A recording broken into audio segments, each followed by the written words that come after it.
Bonjour à tous, j'espère que vous allez bien. Aujourd'hui on se retrouve pour parler de quelques anecdotes concernant une légende des rings. The Phenom, The Deadman, The American Badass, vous l'aurez compris, nous parlerons de l'Undertaker.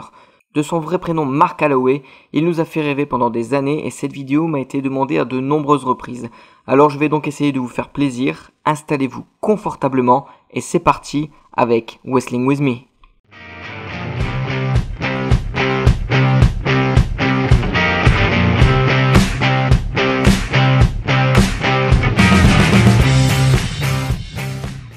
Undertaker n'a jamais quitté le gimmick de son personnage. Jusqu'à son documentaire The Last Ride, que je vous conseille vivement, l'Undertaker n'a jamais montré à l'écran sa vie privée. Il explique que lorsqu'il sortait, il était toujours habillé de noir et ne souhaitait parler à aucun média pour garder son personnage le plus mystérieux possible. D'ailleurs, s'il était face aux caméras, il se comportait comme il l'aurait fait sur le ring. Les catcheurs respectent beaucoup l'Undertaker pour ça, car aucun d'entre eux n'a jamais réussi à faire ça tout au long de sa carrière. Jake the Snake Roberts a été très important pour l'Undertaker. Lors d'une interview, Undertaker a annoncé que lors de ses débuts, les anciennes gloires n'ont pas très bien accueilli son personnage et des catcheurs comme Hulk Hogan ou Ric Flair étaient contre le fait qu'un catcheur ne ressente pas leurs coups et se relève après chaque prise. Cependant, il précise que Jack Roberts l'a pris sous son aile assez rapidement et l'a aidé à pousser son personnage au maximum. Jack Roberts, lui, précise dans une autre interview qu'en plus de l'aider pour son personnage, il lui a fait connaître les meilleurs clubs de striptease et les meilleurs whisky du pays. Mais ça, c'est une autre histoire. Le jour où l'Undertaker a brisé les règles. Taker est connu pour être un catcheur exemplaire et fidèle à Vince McMahon. Cependant, Kevin Nash nous raconte que le Deadman n'a pas toujours écouté les ordres du chairman. Dans les années 90, Vince avait interdit son équipe d'aller dans les clubs de striptease en raison d'une altercation qui avait été considérée comme négative pour l'image de l'entreprise. Kevin Nash, lui, adorait les clubs de striptease et a donc décidé d'enfreindre l'interdit et d'y aller tout de même.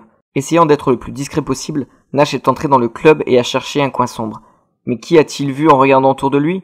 Un grand homme avec une veste de moto, le regardant avec hésitation, et oui, The Undertaker avait une longueur d'avance sur Nash et était déjà allé de l'avant et avait enfreint les règles de Vince. Kevin Nash précise que derrière son personnage de croque-mort, Undertaker adorait les clubs de striptease, faire la fête et boire beaucoup d'alcool. Vraiment beaucoup d'alcool. Undertaker gérait les problèmes en coulisses. À la WWE, il existe une sorte de tribunal qui gère les problèmes et les querelles entre catcheurs. Et devinez qui était le juge principal du tribunal? Vous avez tout bon, c'était bien l'Undertaker. Aucun catcheur n'a été contre ses décisions et tout le monde le respectait pour ça. Un catcheur peut demander à ce que le tribunal se rassemble, il explique ses problèmes et c'est au juge de régler l'affaire. Les problèmes peuvent venir du simple fait de ne pas payer sa part dans le carburant d'un covoiturage, de sa chambre d'hôtel ou encore d'un vol dans le vestiaire. Les punitions peuvent aller d'un simple achat de bière pour tout le personnel à jusqu'à l'obligation de se changer dans les couloirs sans avoir accès au vestiaire et je pense que The Miz s'en souvient. Aujourd'hui, sans la présence de l'Undertaker, c'est Triple H qui gère le vestiaire en tant que juge principal. La peur des concombres. Oui, vous avez bien entendu, l'Undertaker aurait la phobie des concombres. C'est une histoire que nous raconte le regretté Paul Bearer dans une interview. Lorsqu'il était manager de l'Undertaker dans les années 90, ils faisaient les voyages ensemble et bien sûr, Mark Calaway refusait de sortir du véhicule pour garder son personnage à l'abri. Un jour, alors qu'ils se sont arrêtés pour faire le plein, Bearer était très pressé de faire pipi. Taker n'a montré aucune pitié et a fait en sorte que son manager remplisse le réservoir en premier, ce qui a amené Bearer à mouiller son pantalon. Undertaker a trouvé cela hilarant et a rapidement propagé l'histoire à Vince McMahon et au vestiaire. Comment Bearer s'est vengé? Conscient de la phobie bizarre de l'Undertaker, il se mit à remplir le chapeau du Deadman de concombres jusqu'à ras-bord. Lorsque Taker a ramassé le chapeau et a aperçu les concombres, il aurait été complètement paniqué d'après Paul Bearer. Pour sa défense, l'Undertaker a réagi à cette rumeur en précisant qu'il n'avait pas peur des concombres, mais les détestait tout simplement. Je vous laisse juger. Le tatouage BSK sur son abdomen. Undertaker a beaucoup de tatouages, mais nous n'en savons que très peu concernant leur signification. Dernièrement, il a supprimé le tatouage Sarah qu'il avait sur la gorge, car c'était le prénom de son ex. Cependant, un autre tatouage a une signification connue. Vous avez sans doute déjà remarqué le tatouage BSK sur l'abdomen de l'Undertaker. Eh bien, il s'agit du nom de son groupe d'amis dans les vestiaires durant les années 90, le Bone Street Crow. Ce groupe d'amis était composé de The Undertaker, Savio Vega, Henry Godwinn, The Godfather, Mideon, Yokozuna, Bryan Adams, Rikishi, Paul Bearer et Mr. Fuji. Cependant, lors d'une interview, Kevin Nash, X-Pac et Paul Bearer lui-même ont avoué que l'Undertaker était très alcoolisé lorsqu'il s'est fait tatouer les lettres sur l'abdomen.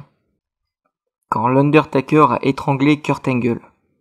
Cette histoire date du début des années 2000 et avant de vous la raconter, il faut savoir que l'Undertaker voit Vince McMahon comme un second père et serait prêt à tout pour l'aider. Depuis plusieurs semaines, Kurt Angle et Vince ne cessaient de se taquiner et de s'attaquer par surprise dans les vestiaires. Lors d'un vol en direction d'un autre show de la WWE, l'Undertaker était le seul à ne pas s'amuser dans l'avion car il avait contracté une blessure à l'oreille pendant un match contre Steve Austin et cela lui avait donné une migraine qui le força à se reposer dans l'avion. Kurt Angle, qui continuait d'attaquer le président par surprise, décida de l'amener au sol et de lui envoyer de faux coups. Undertaker, qui était endormi juste à côté, se réveilla, dû au bruit, et vit Kurt Angle semblant frapper le Sherman sur le sol. Ni une ni deux, l'Undertaker se leva et, n'étant pas au courant de leur jeu, attrapa Kurt en étranglement. Vince expliqua au Taker que c'était pour rire et ce dernier relâcha Kurt Angle juste avant l'évanouissement. Cette anecdote fait encore beaucoup rire Kurt Angle aujourd'hui.